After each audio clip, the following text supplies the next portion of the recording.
Alright, I'm gonna open the door. Wait, are you nuts? Let me listen at it first. You might as well check it for traps while you're at it. I don't know, guys. This is a bad idea. We should just hack the door down. What if it's a mimic? Okay, so what are you all doing? Hack the door down. But you can't all do disparate things at the same time. I don't see why not. Don't even try to limit our agency, Mr. Dungeon Master, sir. Indeed, I've already cast Fireball. Look, it's going off right now. Who said anything about being desperate? I have a girlfriend, you know. Actually, Fat Cat could use a girlfriend. No, look, just decide on one thing at a time to do to the door, and let me adjudicate that. Like one thing at a time. Well, I already cast Fireball. No, you didn't. I just retconned that. Holy crap, really? After we already paid the editor to put the special effect there? Well, maybe Zach will give us a credit toward the next Fireball the wizard casts. Okay, listen. You're all standing outside the door. There was no Fireball. Now, what does the group want to do? Really? Really? Nothing? Well, if the door is a mimic, then maybe it will be Fat Cat's girlfriend. Oh yeah, I have Fat Cat go hit on the door.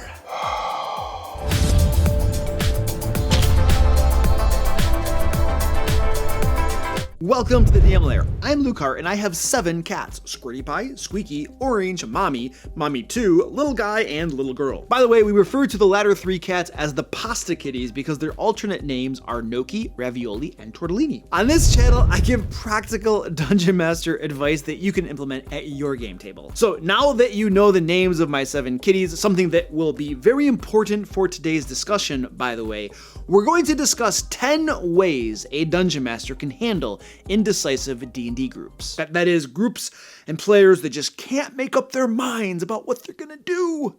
Bless their beautiful little hearts. And if you have any questions about this or any other D&D topic, I have live streams every Monday, Wednesday, and Friday. Not only do I answer your questions, but I also sing and dance. Yeah, you might actually not want to come see that. It's not pretty. But hey, link below to my Twitch channel if you think you're up for it. Anyway, I think anyone who has played Dungeons & Dragons, or probably any tabletop role-playing game for that matter, knows exactly what I'm talking about with indecisive groups. The players are going round and round the table discussing and discussing and discussing. However, they can't make up their beautiful little minds on what exactly to do. But Luke, someone will say, making decisions and talking things over is part of the game. Why would you want to rob your players of this game experience? Well, here's the thing. It is part of the game, and as a dungeon master, you do want your players to be able to discuss things and decide. However, there reaches a point when a decision needs to be made and the game needs to move forward. I once watched a fairly popular D&D game online where the players literally spent 2 or 3 hours discussing whether they would make a deal with the big bad or fight her. It was absolutely miserable as a viewer, of course, but I could also see that most of the players were not engaged in that conversation either. The look on their faces was like, really? This is what we're doing for our campaign finale of our game? Having a 3-hour discussion? So yeah, as a dungeon master, it's kind of your job to make sure your players don't do that to themselves. Ultimately, knowing when to cut the discussion short and force a decision is kind of something you learn as a dungeon master, but here are a couple ways I determine when there's been enough discussion. First, reasons and explanations are beginning to go in circles. They're discussing points they've already made, and it's clear they're just waffling on making a decision. Next, I can see that most of the players are uninvolved and uninterested in the discussion, getting bored, and just want to move on and do something, anything, besides keep talking about it. And finally, my own patience has worn out, and I want to play the game, not just listen to my players bicker and argue, which is sometimes what happens after they've discussed things a bit. Okay, now that I've explained why a dungeon master will want to stop this discussion death spiral from time to time, I'll go over 10 ways to do just that. And if your brain has melted away because I didn't just jump right into the list for you, leave a comment down below for me. We'll get you a cleric or something. Number 1, make something happen. The basic idea here is that when your player's decision-making ability is gridlocked and they can't move forward, you force something into the game that will shake them out of their stupor. The classic way to do this is to roll a random encounter and have something attack them. The theory is that after the battle, they'll hopefully be able to think a little more clearly and make a decision. What I personally like about this method is that it also shifts the pace of the game from a slow decision-making moment to a high-tension, exciting combat. So, after 15 or more minutes of trying to make a decision, a combat injects some much-needed adrenaline into the game. Other things could happen, of course, such as an NPC approaching them and speaking with them, but I feel like those aren't nearly as easy to implement as a random encounter and lack the benefit of a combat's high pace and excitement. Number 2, the clock is always ticking. What? Do you think that NPC is just gonna stand there patiently while the group has a side huddle that lasts 45 minutes? Is the Goblin Patrol rushing toward the sound of the explosive trap the group just set off going to arrive on scene any slower just because the group is busy debating whether they should take a short rest or use healing potions? Does the countdown on your world-ending doomsday device take a timeout because the group is having trouble deciding which puzzle combination they should try next? The answer is no to like all of the above. The bad guys do not take time outs. NPCs are not magically affected by time stop spells, and the world doesn't stop spinning around its axis just because your players need just a little bit more time to talk things through. So, create consequences in-game when the players take too long deciding what they're going to do. And for the record, these discussions are not out of character discussions. I mention this because I've known many a fine player to try to pull this BS out of character discussion card, thinking they can use it to pause the game world. No, I'm not having it. When you players are standing around discussing what to do next, your characters are standing around in the game world discussing what to do next. This is a 100% in-character moment. Number 3, plop an hourglass on the table. Just put it there in plain view of everyone, but don't say a word. Your players will probably look at you wondering what's going on. They might even ask. However, just shrug and say, "Oh, nothing," with a devious smile. But they know that something is going on. They know that something will happen when the sand runs out, and I can almost guarantee you that they will hurry their happy butts up and make a decision before that happens. And if they don't, well, have something prepared, such as a random encounter. However, the goal here is to not have to use the random encounter. The goal is for your players to feel some pressure of the unknown and make a decision before the sand runs out of the hourglass. Number 4, have the players roll dice. Usually what you'll find whenever there is decision paralysis is that there are 2 or maybe 3 sides, each with their own thoughts on what the group should do. So after discussion has taken place and progress has broken down, each player rolls a d6.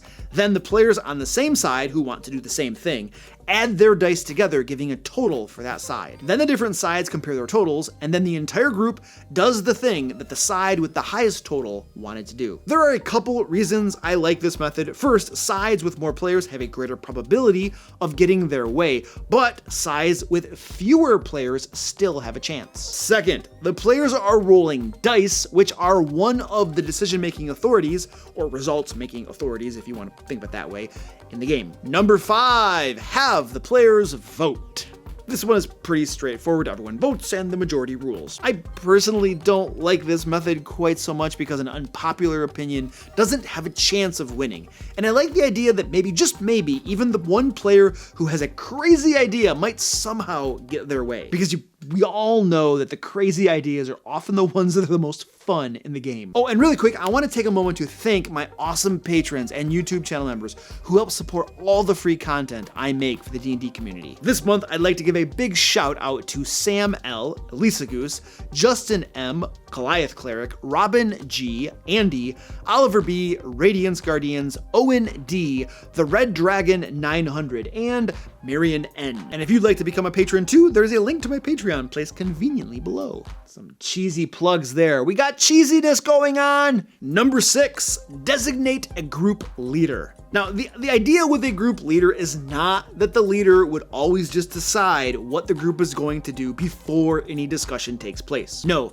Instead, a normal discussion is always allowed, and ideally, the group can make a decision 90% of the time without the leader ever coming into play. The idea with the group leader is that when the group cannot make a decision and things are dragging on too much, the group leader has the final say and makes the decision for the sake of moving the game along. Number 7, ask a specific player if they do something. Here's the thing. In the context of a group decision, you may be at a standstill, but there are probably individual players that, if given the chance, would do something immediately to get things moving. For instance, let's say that there are 3 doors and the group can't decide which one to open.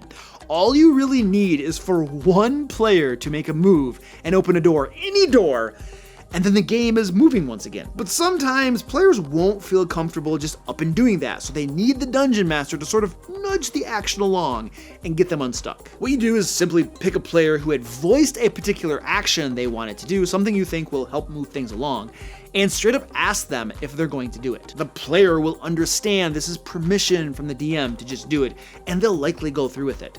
And then that will force the group's hand, and things will get rolling once again. What are you doing over here? My little guy.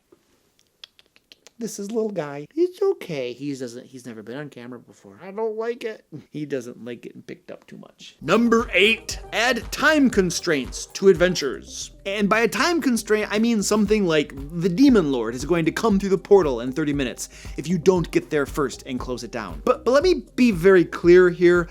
Adding time constraints to adventures is something I wouldn't do a whole lot. Done from time to time, it could be a cool gimmick, but if it's overdone, it'll just get old. So, that said, time constraints might occasionally be used to help players make decisions, but I feel like it's certainly not a dependable tool. Number 9, have an NPC nudge them along and point them in the right direction. No! Do not do this! Don't give your players the answer. Never give your players the answer. And because an NPC nudging them along in the right direction when they don't know which decision they should make is essentially the dungeon master giving the players the answer. I give my players lots of information, and they can use that information to make decisions, but I never want to make the decisions for them. And an NPC giving them a hint or a nudge is essentially the DM making the decision for them. And one might argue that it borders on robbing your players of their agency, a topic I've ranted on before, so I'll spare you today. Number 10, play a different game. Maybe D&D isn't for them. Now, what the heck do I mean by this? Okay, imagine this. Every time you as the dungeon master describe a scene and present your players with options for what they might do, they just sit there like lumps and really don't want to do anything. They just give you blank stares and shrug. They might strike up side conversations with each other, but deciding what to do in the game, nah, that's not for them. Even after the game is thoroughly explained to them, even after you're sure they understand how the game works. Yeah, if they're apathetic and just don't care, there's a good chance your players are in the wrong game. D&D is probably not for them, and they'd have a lot more fun playing something else. Don't forget to follow me over on Twitch for some chill live streams where we hang out, talk D&D, and even paint minis together. Let me know how you handle indecisive D&D groups. Next week, I have absolutely no idea what I'll be talking about, but until then, click right here to learn how to deal with murder hobos in D&D. And until next time, let's play D&D.